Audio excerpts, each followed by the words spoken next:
പരുന്തിൻ കൂട്ടങ്ങളെ പോലെ ചിറകടിച്ച് പറന്ന് പാറി നിൽക്കുകയാണ് എൻ്റെ ബന്ധുക്കളായ പെണ്ണുങ്ങൾ. കമലാക്ഷി അമ്മയാണെങ്കിലോ ഒരു കോഴിക്കുഞ്ഞിനെ പോലെ പേടിച്ച് വിറച്ചു നിൽക്കുന്നു. കമലാക്ഷി അമ്മയ്ക്ക് ഇത് തന്നെ വരണം. ഈ വീട്ടിലെ പെണ്ണുങ്ങളെക്കുറിച്ച് അവർക്ക് നല്ലവണ്ണം അറിയാം. പിന്നെന്തിന് തള്ളിപ്പിടിച്ചുകൊണ്ട് കൂട്ടം കൂടിയിരുന്ന് ചർച്ചയ്ക്കാനായി ഇങ്ങോട്ട് വരുന്നു? കമലാക്ഷി അമ്മ സ്വയം വരുത്തി വച്ചതാണ് ഈ അവസ്ഥ. അനുഭവിക്കട്ടെ.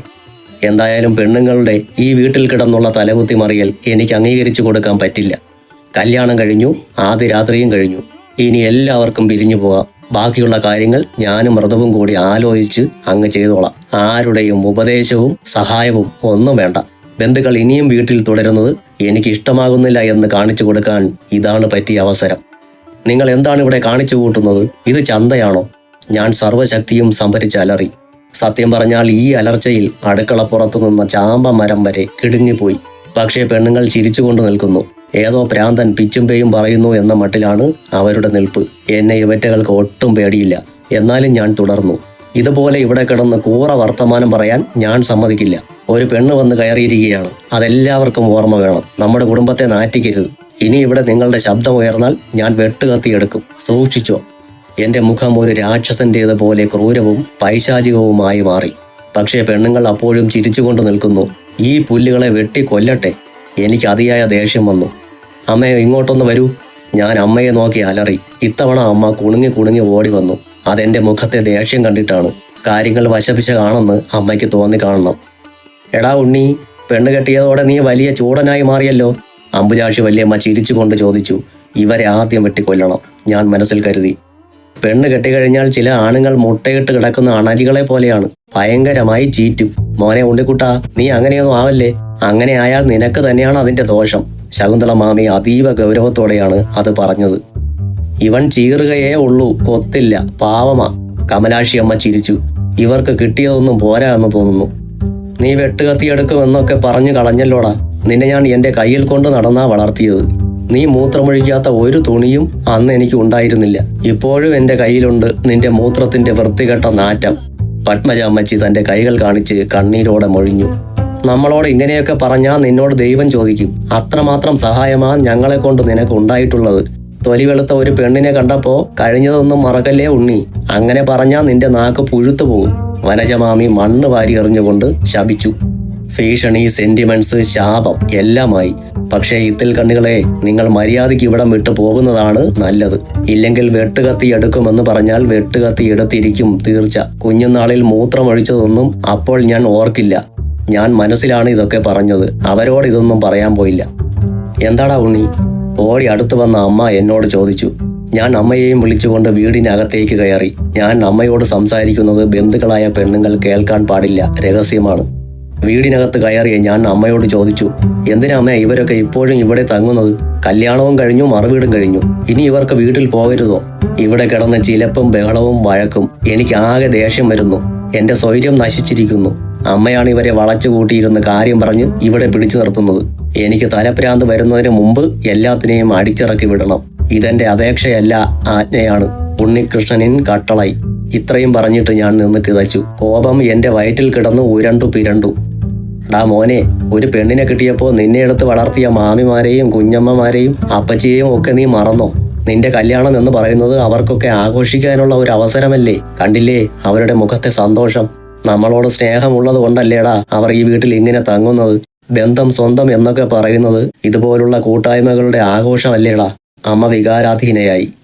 അമ്മയോട് കണ്ണിൽ കണ്ട യൂട്യൂബ് ചാനലുകളൊന്നും കാണരുതെന്ന് പലവട്ടം ഞാൻ പറഞ്ഞിട്ടുണ്ട്. അതിലൊക്കെ ഇങ്ങനെ പലതരത്തിലുള്ള കാര്യങ്ങളും വരും.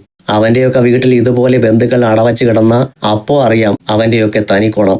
എല്ലാവരും കൂടെ ഇങ്ങനെ ഈ വീട്ടിൽ കുറ്റിയടിച്ച് കിടന്ന ഒരു ദിവസം എത്ര രൂപ ചിലവാണെന്നറിയുമോ? പണമൊക്കെ നമ്മൾ ഉണ്ടാക്കുന്നതല്ലേടാ. നമ്മളല്ല, ഞാൻ. തൊഴിലുറപ്പിന് പോയി കിട്ടുന്ന പൈസ അതുപോലെ കൊണ്ട് ബാങ്കിലിടുന്ന അമ്മ ഇത്തരം ഡയലോഗ് വിടരുത്. ബാങ്കിലിടുന്നത് നമുക്കൊരാവശ്യം വരുമ്പോൾ. ആവശ്യം എനിക്കറിയാം, മോൾക്ക് കൊടുക്കാനാ. വീട്ടിൽ നിന്ന് അടിച്ചിറക്കി വിട്ട ആ അശ്രീകരത്തിന് ഇപ്പോഴും അമ്മ രഹസ്യമായി പണം കൊടുക്കുന്നുണ്ട് എന്ന കാര്യം എനിക്കറിയാം. ഞാൻ അതിലേക്കൊന്നും പോകുന്നില്ല. എത്രയും പെട്ടെന്ന് ഈ ബന്ധുക്കളെ ഇവിടെ നിന്ന് ഓടിച്ചു വിടണം. അരി വാങ്ങിക്കാനും പലചരക്ക് സാധനം വാങ്ങിക്കാനും എൻ്റെ കൈ പൈസയില്ല. അപ്പോൾ കല്യാണത്തിന് കിട്ടിയ സംഭാവനയോ? അത് പറന്നുപോയി. എടാ, അവരോട് അങ്ങനെ പെട്ടെന്ന് ഇറങ്ങിപ്പോകാൻ പറയാൻ പറ്റുമോ? കല്യാണത്തിന് അവർ നല്ലവണ്ണം സഹായിച്ചതല്ലേ. കല്യാണത്തിന് അവർ സഹായിച്ചെങ്കിൽ തിരിച്ച് അവരുടെ വീട്ടിൽ കല്യാണം വരുമ്പോൾ ഞാനും സഹായിക്കും. പക്ഷേ ഞാൻ ഇതുപോലെ അവരുടെ വീട്ടിൽ പെറ്റ് കിടക്കില്ല. അത് പറഞ്ഞിട്ട് ഞാൻ പല്ല് കടിച്ചു. ഇങ്ങനെയാണെങ്കിൽ കടിച്ച് കടിച്ച് എൻ്റെ പല്ലെല്ലാം പൊടിഞ്ഞു പോകുമെന്നാണ് തോന്നുന്നത്. എനിക്ക് അവരോട് ഇവിടെ നിന്ന് ഇറങ്ങിപ്പോകാൻ പറയാൻ പറ്റില്ല. ബന്ധുക്കളെയൊക്കെ വെറുപ്പിച്ചാൽ എന്തെങ്കിലും ഒരു അത്യാവശ്യം വരുമ്പോൾ നമ്മൾ ഒറ്റയ്ക്കായി പോവും. നമുക്ക് പണവും സ്വാധീനവും ഇല്ല. ഈ ബന്ധുബലമാണ് നമുക്ക് ആകെ ഉള്ളത്. അതുകൂടെ നഷ്ടപ്പെട്ട ഈ പൈശാചികമായ ലോകത്ത് നമ്മൾ പിന്നെ എങ്ങനെ ജീവിക്കും മോനെ? അമ്മ കരയാൻ തുടങ്ങി. എത്രയൊക്കെ ദ്രോഹം ചെയ്താലും ബന്ധുക്കൾ എന്ന് പറഞ്ഞാൽ അച്ഛനും അമ്മയ്ക്കും ജീവനാണ്. ചില കുടിയന്മാർ കരൾ ദ്രവിച്ചു പോകുമെന്ന് അറിഞ്ഞിട്ടും വീണ്ടും വീണ്ടും കുടിക്കുന്നത് പോലെയുള്ള ഒരു സംഭവമാണ് ഇതും. ആൽക്കഹോളിക് എന്ന് പറയും പോലെ റിലേറ്റീവ് ഹോളിക് തന്തയും തള്ളയും. ഇവരുടെ അഭിപ്രായം മാറാൻ പോകുന്നില്ല. അതുകൊണ്ട് ഞാൻ പുതിയൊരു അടവെടുത്തു. അമ്മേ, അച്ഛൻ വളരെ കഷ്ടത്തിലാണ്. അച്ഛൻ ഇവിടെ നിന്ന് കരയുന്നത് ഞാൻ കണ്ടു. പാവം, അടുക്കളയിൽ നിന്ന് കരഞ്ഞുകൊണ്ടാണ് ഇന്ന് ഇറങ്ങി ഓടിയത്. അച്ഛനിപ്പോ ഭക്ഷണമൊന്നും ഇവിടെ നിന്ന് കിട്ടുന്നില്ല എന്ന് തോന്നുന്നു. എല്ലാം അലവരാതി ബന്ധുക്കൾ തിന്നു മുടിക്കുകയാണ്. ഇങ്ങനെ പോയാൽ അച്ഛൻ വിശന്ന് മരിക്കും. ഞാൻ എൻ്റെ അച്ഛന് വേണ്ടിയാണ് ഈ പറയുന്നത്. ഈ ബന്ധുക്കളെ എത്രയും വേഗം ഇവിടെ നിന്ന് പറഞ്ഞയക്കണം. എൻ്റെ അച്ഛൻ വയറുണങ്ങി ചാകുന്നത് കണ്ടു നിൽക്കാൻ എനിക്കാവില്ല. എന്ത് അസംബന്ധമാണ് നീ പറയുന്നത്? അച്ഛൻ ഇവിടെ നിന്ന് ആഹാരമൊന്നും കിട്ടുന്നില്ലെന്നോ? അച്ഛൻ ഇന്നലെ രാത്രി ദോശയും ചമ്മന്തിയും കൊടുത്തു, വേണ്ടാന്ന് പറഞ്ഞു. ഇന്ന് രാവിലെ 10 ഇഡ്ഡലിയും 1 കലം സാമ്പാറും കൊണ്ടുവച്ചു കൊടുത്തു, തിന്നില്ല. ഉച്ചയ്ക്ക് ഊണ് കോരിയപ്പോൾ വേണ്ടാന്ന് പറഞ്ഞിറങ്ങി ഓടിക്കളഞ്ഞു. അതെന്താ അച്ഛൻ ഒന്നും കഴിക്കാത്തത്? അച്ഛൻ്റെ മനസ്സ് വിഷമിപ്പിക്കുന്ന എന്തെങ്കിലും ഇവിടെ ഉണ്ടായോ? ഞാൻ ഉത്കണ്ഠയോടെ ചോദിച്ചു. കുന്തമുണ്ടായി. ചിരിച്ചു കളിച്ച് നടക്കുന്ന ആ മനുഷ്യന് എന്ത് മനസ്സ് വിഷമം? വൈറൽ ഗ്യാസ് എന്നാ പറയുന്നത്. സത്യം ദൈവത്തിനറിയാം. ഇത് കേട്ടപ്പോൾ എൻ്റെ മനസ്സിൽ ചില സംശയങ്ങൾ മുളപൊട്ടി. ഞാൻ ഓടി അച്ഛൻ്റെ റൂമിലേക്ക് ചെന്നു. ഞാൻ കണ്ടത് എവിടെയോ പോകാനായി അച്ഛൻ ഉടുപ്പും മുണ്ടും എടുത്ത് ധരിക്കുന്നതാണ്. ഞാൻ നേരത്തെ കണ്ടപ്പോൾ കരഞ്ഞുകൊണ്ട് ഓടിയ അച്ഛൻ ഇപ്പോൾ മൂളിപ്പാട്ട് പാടുന്നു. അച്ഛൻ എവിടെ പോകുന്നു? ഞാൻ ചോദിച്ചു. ജംഗ്ഷൻ വരെ. എന്തിന്? പറയാൻ സൗകര്യമില്ല. പറയാൻ സൗകര്യമില്ല പോലും. എന്ത് അഹങ്കാരമാണ് ഈ മനുഷ്യന്. അച്ഛൻ രാവിലെ ഒന്നും കഴിച്ചില്ലല്ലോ. ഉച്ചയ്ക്ക് ഊണെങ്കിലും ഒന്ന് കഴിക്കൂ. ഞാൻ വാത്സല്യത്തോടെയാണ് അത് പറഞ്ഞത്. എനിക്കൊരു അച്ഛനേ ഉള്ളൂ. അതിനെ പൊന്നുപോലെ എനിക്ക് നോക്കണം.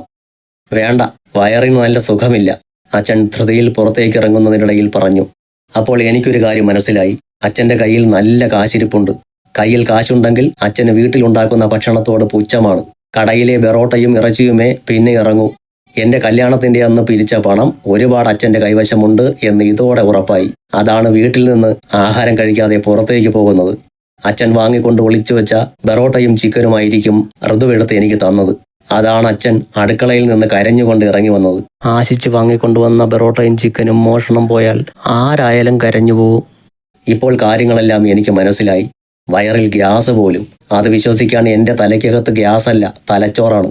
എൻ്റെ കല്യാണത്തിന് പിരിഞ്ഞു കിട്ടിയ കാശ് കൊണ്ട് അച്ഛനെ സൂഹിക്കാൻ ഞാൻ വിടില്ല.